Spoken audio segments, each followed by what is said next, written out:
Hi, everyone.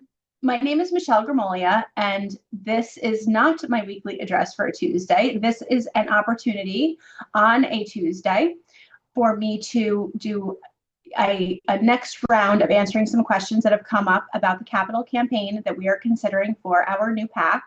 This will be saved under a distinct heading in our YouTube library of videos. And as well, for those that missed the meeting yesterday at 3 p.m., where we had the panel of financial professionals from our Woodland Pond board there to answer questions and give some information about, tax considerations and some other opportunities for charitable giving. That is also on our YouTube channel. If it's not already there, it will be very soon. That's about an hour long. I did just want to go through some of the questions that came up from the surveys that we sent out that did not come up yesterday. We did, we did a full hour. It was heavily focused on individual opportunities for giving. There were still some additional lingering questions related to the overall project and some questions. So if this is repetitive information for you, you certainly don't need to watch, but there may be something that is new to you here. But I'm going to answer the questions that you and your neighbors have raised. I'm going to do this in no particular order, just based on how the results came in from the SurveyMonkey, and then go through a couple of other things. This first one says, I will donate to the capital campaign. Again, the decision tomorrow will be made tomorrow for sure, if we are going forward with the capital campaign for the new Performing Arts Center. And once that happens, there will be next steps announced, and we'll go from there. But this person is assuming that it's going forward, and this was their comment. I will donate, but I need to have some time to think carefully and check with my personal financial advisor. I support this project that will be so appreciated by those that are current residents and those that will enjoy the new PAC in the future. And I'm so glad that this person put this comment in. And this comment, again, came from the survey that we put out 2 weeks ago. So it wasn't queued up by the discussion yesterday. But the most important part of this person's comment is the need to think carefully and to check with your financial advisor. You are going to see consistently, in the event that we do go forward with the campaign, which at this point I think is looking like it's going to be a go, that we are going to be recommending that you, as a potential donor, or anyone that's considering donating, discuss this with anyone that you think that needs to be discussed with. And those would include your loved ones that might have any insight into your finances, your financial advisor. And if you do not have a financial advisor, Chris Druin, who is our past board chair, has offered the services of his wealth management financial advisory team to assist residents that may not have a financial advisor but have questions. And also your tax preparer, and in any event, certainly an estate attorney or an attorney that might have information on your estate planning. So there's lots of people that you can and should talk to about this if this is something that you need help in navigating. If you do decide that making a donation is right for you, these folks can help you figure out what is the most appropriate way to make a donation, given whatever estate planning you've done, given whatever your financial picture is, your financial complement of in your portfolio. And we're going to encourage that strongly over and over again so that you're confident that this is a right decision for you. This next one, it says, why is Woodland Pond in this trouble now? Are you surprised that you do not have the needed funds? Again, this question came from the SurveyMonkey, and I'm hoping that whomever wrote this really was able to get this question answered in the capital campaign meeting yesterday. But just to reiterate, this project, the new Performing Arts Center, is already included in the plans and affordable by Woodland Pond as part of the master planning project, just as all of the renovations to the community building, all of the renovations to the health center that are planned, all of the renovation of the independent living corridors, and the expansion project. All of that is affordable. Again, this is something that we have been doing due diligence on and planning and checking and double checking, working with our actuarial firms, working with the regulators to make sure that our planned projects fit within the financial requirements of the New York State Article 46 and Department of Financial Services regulations, working with our audit firm to do an independent exam and forecast. So the Performing Arts Center is within the scope of the entire master planning project. However, at this time, it's affordable beginning in the 2028 round of financing, not in the 2025 round of financing. And the reason is because there are certain projects that are attached to the expansion, which is going to create new revenue generating units.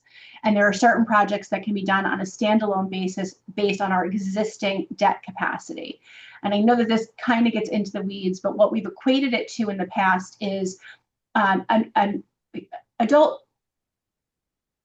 will establish something like a credit, your credit score, your credit capacity or debt capacity yourself. So how much could you qualify for on a new credit card or in a mortgage? That's sort of your credit, available credit to you. Woodland Pond has available credit, but it's called debt capacity. And without creating a single new revenue generating unit, we currently have additional debt capacity of $32 million. And that's based on a whole bunch of criteria that are not set by Woodland Pond and not measured by Woodland Pond. And that's something that, we've been discussing extensively with the finance committee of the residents, and we're happy to discuss that as much and as often as needed. But there are significant stopgaps and significant measures in place to ensure that before a CCRC goes into a new financing of any kind, that all of the requirements are expected to be met. And again, these are measured by third-party independent individuals, and there are a number of different measurements. So this is not a matter of the idea of the capital campaign is not a matter of not being able to afford this project, nor is Woodland Pond in any kind of financial trouble. Quite the opposite. We are completely full with waiting lists and on the verge of a very wide-scale expansion because our capacity is filled to the brim. What the capital campaign is seeking to do is a couple of things. Number one, accelerate the start of the construction of the new PAC. Once it begins, it's expected to be between 15 and 18 months in duration. If we are able to raise the funds through the capital campaign, then that construction can begin when all of the rest of the renovation work begins, which we are hoping for, knock on wood, October 1st of 2025, which means you would be in the new PAC and using it and enjoying it in the first quarter of 2027. If we do not do a capital campaign, this project cannot begin until the second round of financing, which is expected to happen in 2028. Then you would need the 15 to 18 months from there to be able to enjoy the PAC. So this accelerates the project that otherwise will happen beginning in 2028.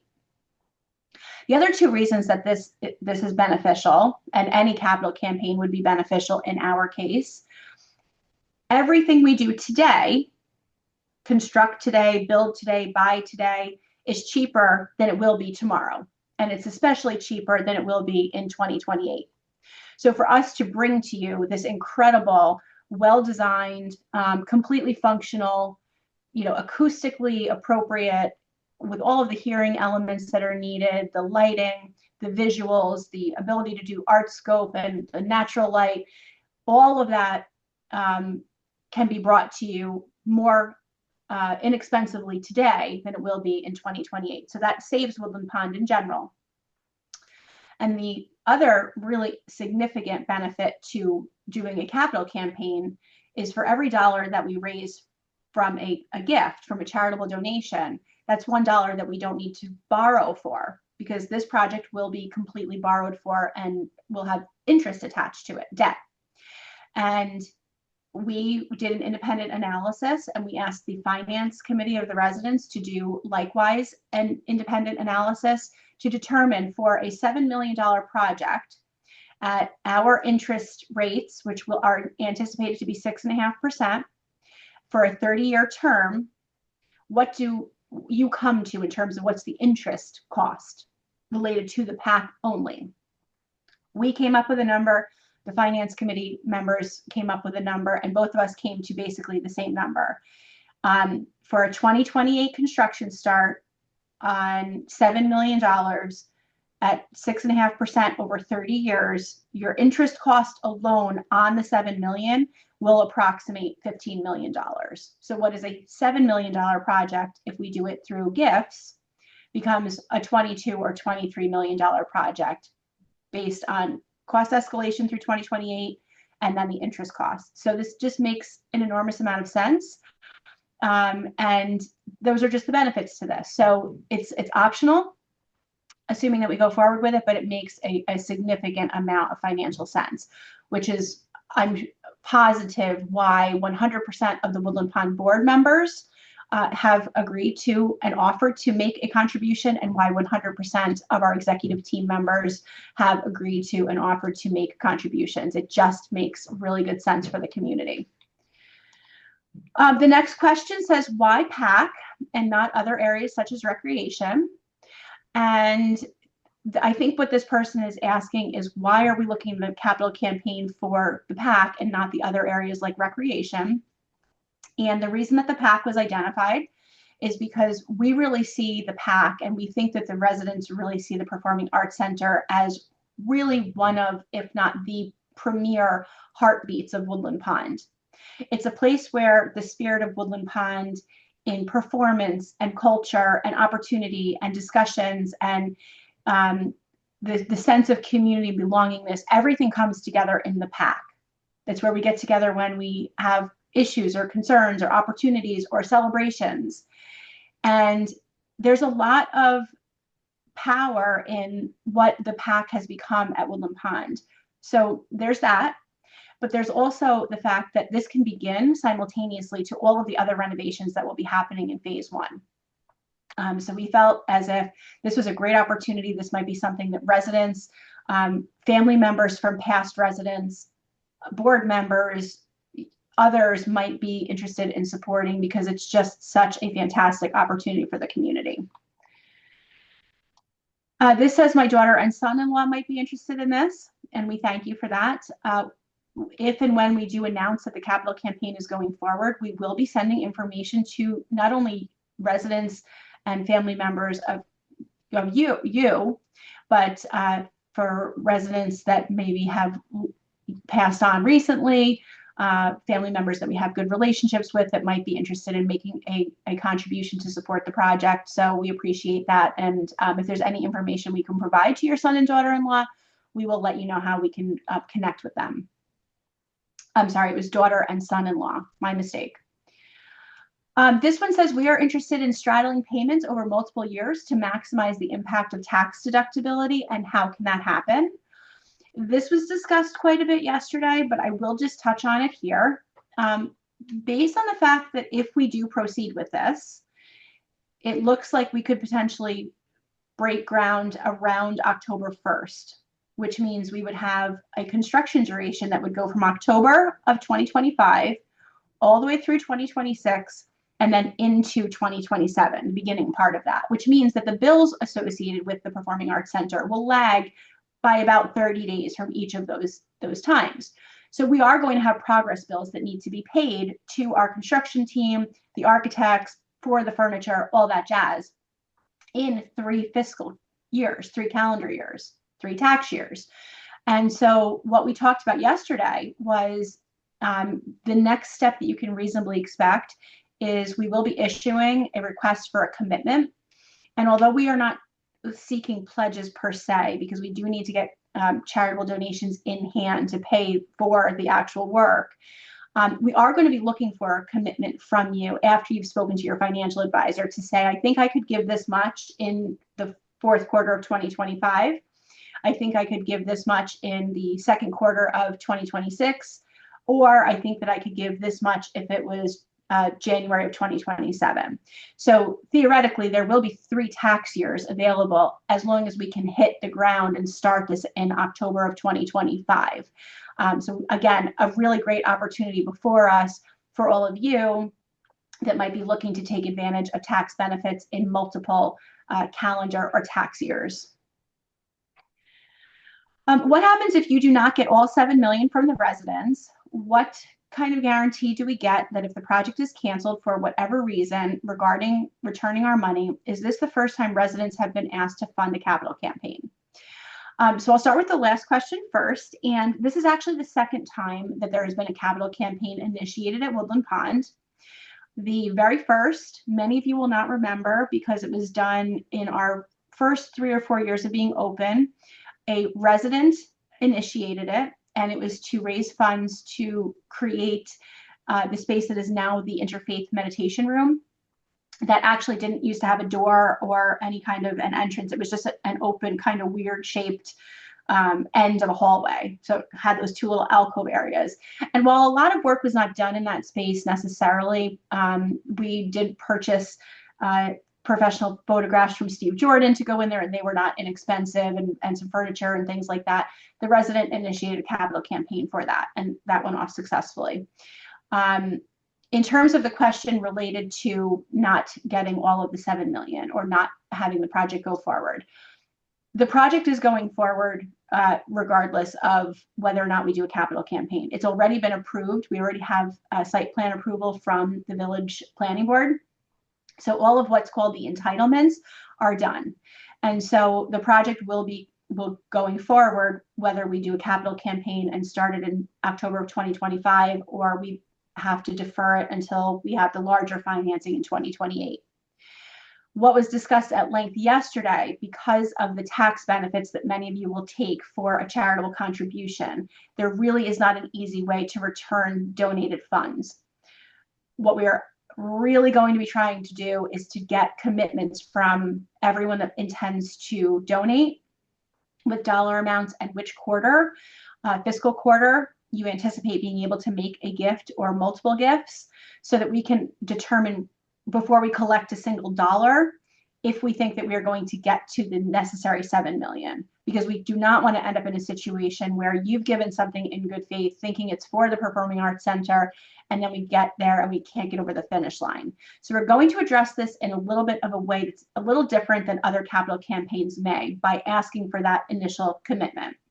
And the initial commitment can be made anonymously, but we are going to be asking for them to be in writing with specificity in terms of dollar amount, how it might be funded, and then which quarter. I think even if anonymous, that level of detail, if someone was willing to put that on a piece of paper, really kind of gives us some level of assurance that this will move forward. And we really do have a good deal of assurance that this will move forward based on the SurveyMonkey results, which we've previously announced were very favorable. But to your question specifically, there really is no easy way to return the funds. And so we're going to measure 3 times and cut once before we collect a single dollar by attempting to receive these commitments. But we are going to be asking you, if you do make a contribution, that if for some reason the PAC doesn't go off the way that it needs to or whatever, that your donation can be applied to any of the other projects.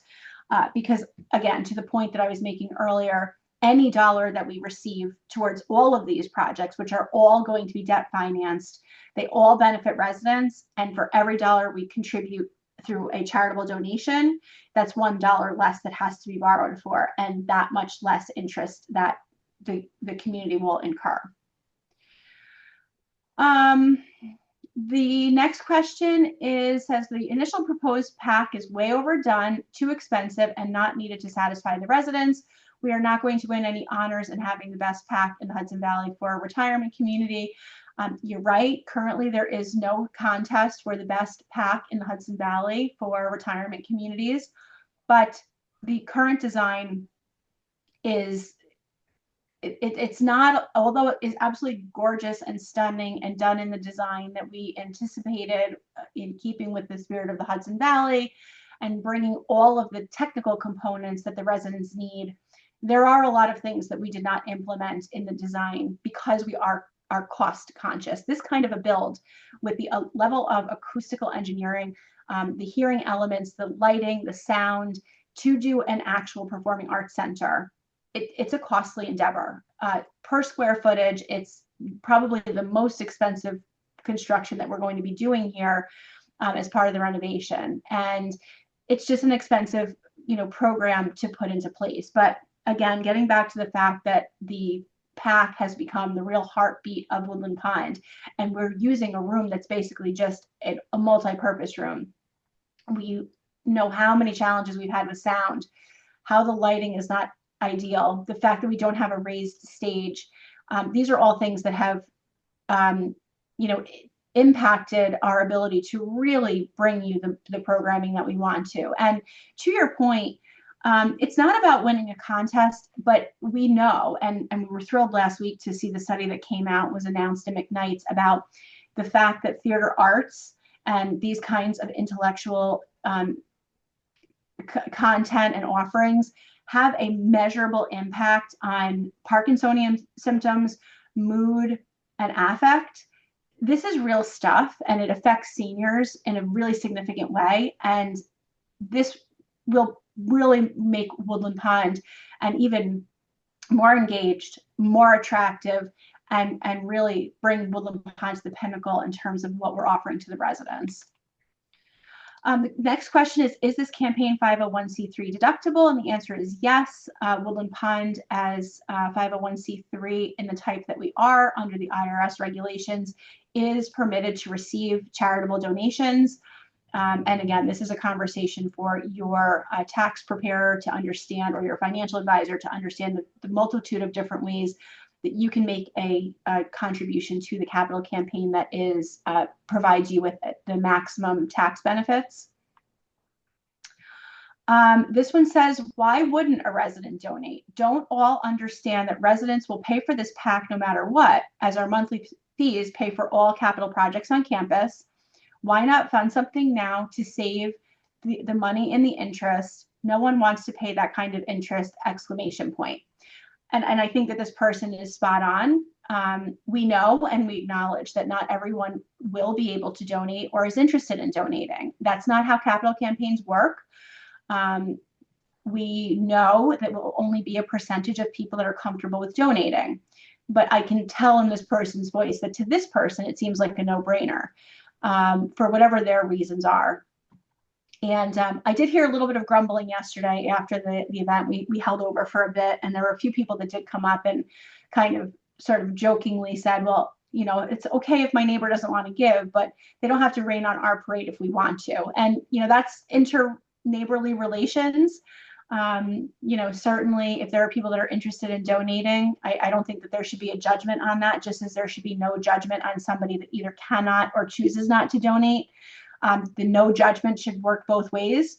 And that's what we're really going to try to enforce. And so this is one of the primary reasons that we are going to be making opportunities for people that would like to get recognized and opportunities for people that would like to keep things anonymous. There's definitely a 50-50 split in terms of how people see things like this, what your financial risk tolerance is, your interest in the Performing Arts Center, your interest in, you know, understanding the benefits of doing this financially for down the road. There's a whole series of mindsets that people will bring to something like this, which is expected and understandable. This one says, wow, what a big project. What we need is a parking lot, or what we need first is a parking lot. This one surprised me a bit. This is the first that I've heard that any resident has a concern about needing additional parking. And what I would ask for you to do in that case is to set time with Dave Roberts, or to drop us a line individually to let us know your specific parking concerns, because we are going to be making some modifications to parking as part of the overall master planning. So we would love to have your input on that, and we'll go from there. Group giving, such as from a floor gift or interest groups. That's all the person wrote. It's not a question, but I will turn it into a question so I can give it an answer. This has come up from a number of you have asked a question. Could we combine a gift in honor of someone, or combine a gift from our floor as a gift? And all of those things, of course, are an option. You would each individually donate, but it could be, you know, on the record, it could be put together as from a group. And certainly if you're looking for a recognition opportunity, we can certainly pool things. I think it's a great way to do it. I know several of you have come and said, you know, that this person that recently passed away, or that person that passed away last year, was so passionate about the arts. We would like to give a gift together in memoriam for that person. There's lots of different options, and we can certainly talk through those things. I have 3 minutes left before my 1 o'clock meeting, so I'm going to just see if I can get through a couple more here. I think we're getting through the bulk of everything. This one says, I do not think people came here to be entertained. And I agree with you. The primary purpose of Woodland Pond and our mission is not to entertain people. But there's an argument to be said that we are here to provide you the most enriching retirement lifestyle. And I feel firmly that that's not just putting food on the table and getting you transportation to your medical appointments. There's such a huge value in physical health, which is why we're investing so much in enhancing the physical health and wellness space here at the community as part of this renovation. But the emotional health and the psychosocial health is so important too. And that is the kind of thing that gets stimulated by activities that occur in the Performing Arts Center.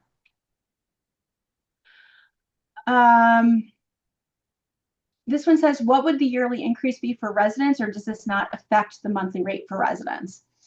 This is a really important part of the conversation. And we have spent time over the last year and a half really giving, every time there's an update to the financial modeling for this project and the larger project, these models in detail have gone to the finance committee of the residents so that the residents have representation and can understand exactly what the models contemplate. And in every single version of the models, what this does, even with the added spending, because of the additional revenue that will be coming in from the expansion, this all locks in monthly service fees at a predicted 3.5% increase year over year. That is less than what we have done the last several years. And that is the target of all of this. All of this is together to say we need to renovate the campus. We need to keep the curb appeal strong so that our demand remains high. But we also want to give back in some meaningful way to the existing residents, other than just the programming and the bricks and mortar. And so what we've committed to is that as this goes forward, the monthly service fee increases are predetermined to be run at 3.5%. Now, there is technically no cap in New York State, and your contract does not lock you in at 3.5%. But we wanted to put together a model that was modeled on a 3.5% annual increase so that we can make that commitment to the residents. It is our intention to begin that starting with 2026 and to roll that right all the way through. We want to avoid those 4%. We definitely want to avoid those 5%. This is the way that we do that and accomplish all of our goals. So with that, I do see it's 1 o'clock. I do have to boogie to a meeting. Let's keep the conversation going. Please send me your questions, and I look forward to making the announcement tomorrow of whether or not we're going to do this. And I think we're going to do it, but we'll decide for sure tomorrow. Thanks so much.